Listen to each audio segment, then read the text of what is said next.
हाँ तो बाबू, आज हम लोग टॉपिक पढ़ेंगे केशिका नली और केशिकात्व।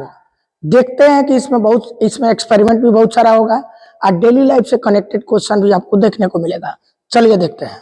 सबसे पहले हम लोग पढ़ेंगे केशिका नली, कैपिलरी ट्यूब। कांच का वह नली जिसका आंतरिक व्यास उसके लंबाई से बहुत कम होता है। कांच का मतलब शीशा का वह नली जिसका अंदर का व्यास, व्यास क्या होता है? त्रिज्या का दुगुना। कांच का वह नली जिसका आंतरिक व्यास उसके लंबाई से बहुत कम होता है। अगर सिंपल भाषा में समझना है तो पेन का रिफिल देखते हो ऐसे होता है। पेन का रिफिल ऐसे होता है, ऊपर गोल होता है ऐसे और नीचे नीडल निकला रहता है ऐसे। तो बोलो, ये ऊपरवा वाला जो गोल है यही ना गोल चीज का त्रिज्या और दुगुना व्यास होता है। तो ये है व्यास, ये क्या है? व्यास। और ये इसका क्या है? लंबाई। अब तुम ही देखकर बताओ बाबू, एक सिंपल पेन के रिफिल से एग्जांपल समझो। पेन का रिफिल है तो इसका लंबाई बहुत अधिक है लेकिन इसके तुलना में इसका व्यास बहुत कम है। तो वही तो डिफिनेशन है। कांच का वह नली जिसका आंतरिक व्यास, अंदर का व्यास, बाहर का नहीं, अंदर का व्यास। कांच का वह नली जिसका आंतरिक व्यास उसके लंबाई का से बहुत कम होता है। तो सही तो है, उसके लंबाई से व्यास बहुत कम है। तो कांच का वह नली जिसका आंतरिक व्यास उसके लंबाई से बहुत कम होता है उसे केशिका नली, कैपिलरी ट्यूब कहते हैं। पेन के रिफिल से आप समझ लीजिए, रिफिल की लंबाई बहुत अधिक है लेकिन उसके अंदर का गोल चीज का व्यास बहुत कम है। कोई दिक्कत? केशिकात्व, कैपिलरिटी, ये एक घटना है। देखो, केशिका नली अभी पढ़ रहे थे। केशिका नली में द्रव के ऊपर या नीचे चढ़ने की घटना को केशिकात्व कहते हैं। केशिका नली में द्रव के ऊपर या नीचे चढ़ने की घटना को केशिकात्व कहते हैं। केशिका नली जो पतला रिफिल की तरह है उसमें द्रव ऊपर चढ़े या नीचे घटे तो उसे क्या बोलते हैं? केशिकात्व। इसके एग्जाम्पल से समझ में आएगा और एक एक्सपेरिमेंट भी कर आपको दिखाएंगे तो ज्यादा क्लियर होगा। देखिए पहला एग्जाम्पल, लालटेन लैंप दिया के बत्ती में केशिकात्व के कारण तेल कहाँ चढ़ता है? ऊपर। तुम लोग ध्यान दिए होगे, लालटेन में बत्ती लगता है, लालटेन के नीचे किरोसिन तेल रहता है। तो नीचे किरोसिन तेल है, बत्ती ऊपर है, तो कैसे तेलवा ऊपर जाता है? तो तेलवा नीचे से कहाँ जाता है? ऊपर। किसके कारण? केशिकात्व के घटना के कारण।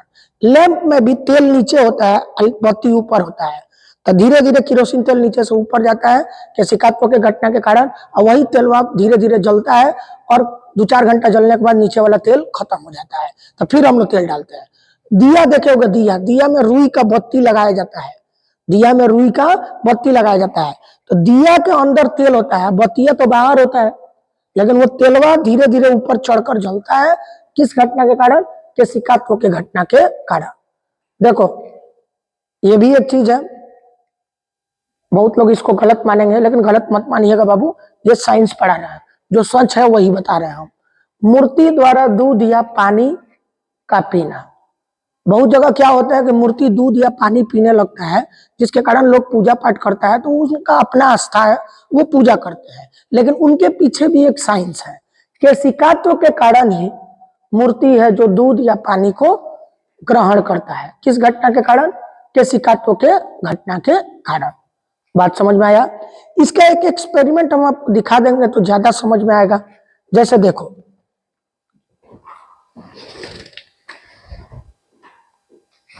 ये गिलास में पानी है, इस पानी में हम कोई रंग डालते, मान लीजिए हरा रंग ही डाल दिए, लाल रंग नहीं है तो इसलिए अब हरा रंग ही डालना पड़ेगा। इस समय जो मिला वो ले आए हैं। चलिए मान लीजिए हरा रंग इसमें डाल दिए। अब इसको थोड़ा सा हम घोल दें कि हरा रंग आपको दिखाई दे।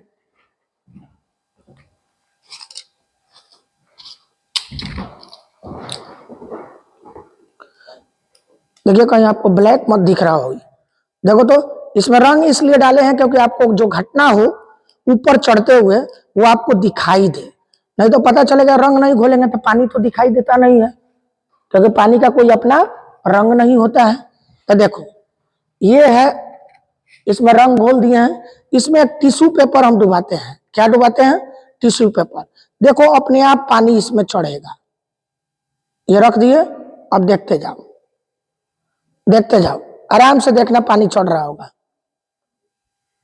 थोड़ा टाइम लगेगा बाबू, लेकिन देखो, ये ध्यान से देखो, इतना पानी चढ़ चुका है, दिख रहा है? इतना पानी चढ़ रहा है, देखो इतना पानी चढ़ गया है, दिख रहा है? देखो अभी और चढ़ेगा। इसको हम ऐसे ही छोड़ देते हैं और आगे हम आपको पढ़ाते हैं। थोड़े समय बाद देखिएगा ये नीचे तक पानी आ जाएगा। एक और बोतल में इसको ऐसे डाल देते हैं, जिससे क्या होगा कि अगर ये चढ़ेगा, चाहे छोड़ो इसको, बोतल को हटा ही दो, इसी को देखो कि ये इससे पानी आ रहा है कि नहीं। ठीक है, ये थोड़ा सा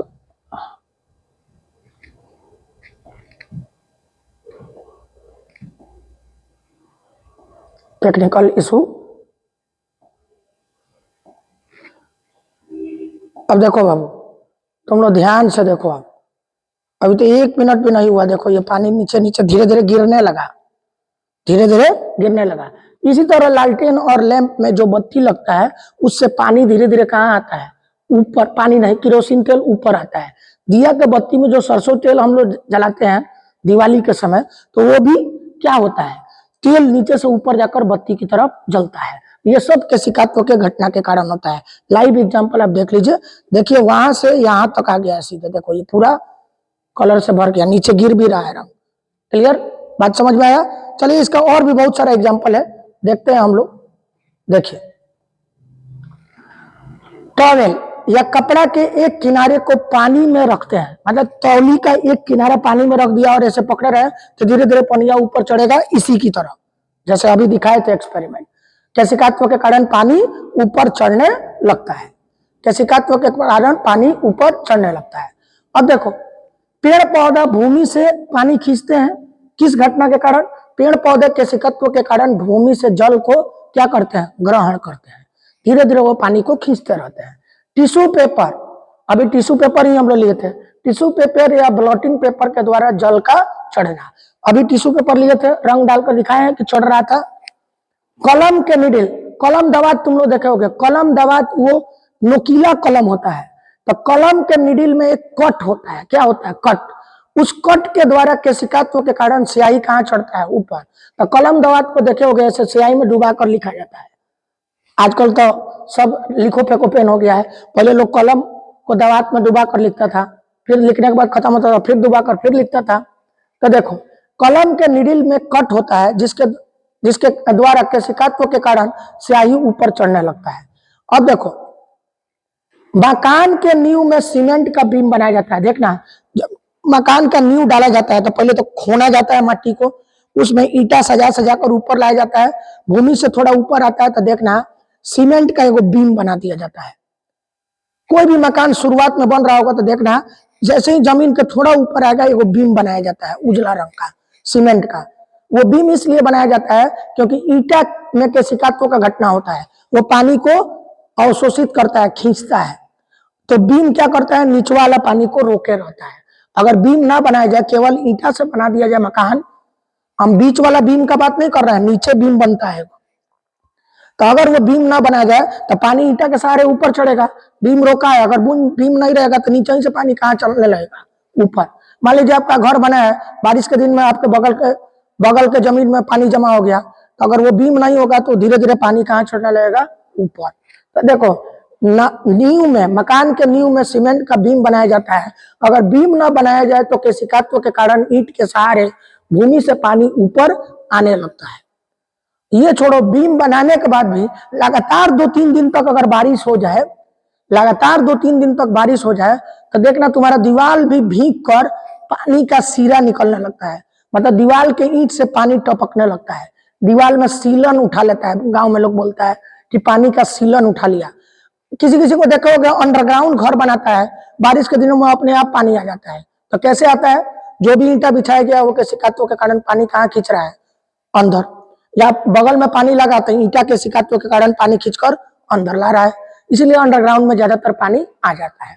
बात समझ में आया? क्लियर? यहाँ देखो लगातार बारिश होने से केशिकात्व के कारण दीवार के ईंट से पानी टपकने लगता है। अब इस टॉपिक का लास्ट क्वेश्चन देखो, बारिश के बाद खेत को जोता जाता है क्यों? देखना गांव में जैसे ही बारिश होगा, बहुत बढ़िया से बारिश हो गया तो उसके बाद लोग हल लेकर चल जाता है खेत जोतने। जानते हो क्यों? क्योंकि बारिश हुआ है तो ऊपर का मिट्टी पानी से भीग गया है। अब मिट्टी तो पानी को सोख रहा है केशिकात्व के कारण, अगर उसको जाकर जोतेंगे नहीं तो वो धीरे धीरे पनिया कहाँ चला जाएगा, मिट्टी के अंदर चला जाएगा, तो ऊपर का परत फिर सूख जाएगा। और जैसे ही बारिश हुआ कोई जाकर उसको जोत दिया तो जो पानी जाने का लेयर, केशिकात्व का लेयर बना था, वो टूट जाएगा। तो जब टूट जाएगा तो जो पनिया ऊपर था ऊपरे रह जाएगा, तो मिट्टी का नमी बरकरार रहेगा, जिसके कारण बुआई करने में आसानी होगी, फिर से पानी पटाना नहीं पड़ेगा। तो देखो क्या लिखा गया है, बारिश होने पर मिट्टी जल को अवशोषित करता है। बारिश के बाद खेत जोतने पर केशिकात्व का प्रक्रिया टूट जाता है। बारिश के बाद खेत जोतने पर केशिकात्व का प्रक्रिया टूट जाता है, जिसके कारण मिट्टी का नमी बरकरार रहता है और इसलिए बुआई करने में आसानी होती है। क्लियर है बाबू? आज के लिए यही क्लास ओवर होता है। Bye bye.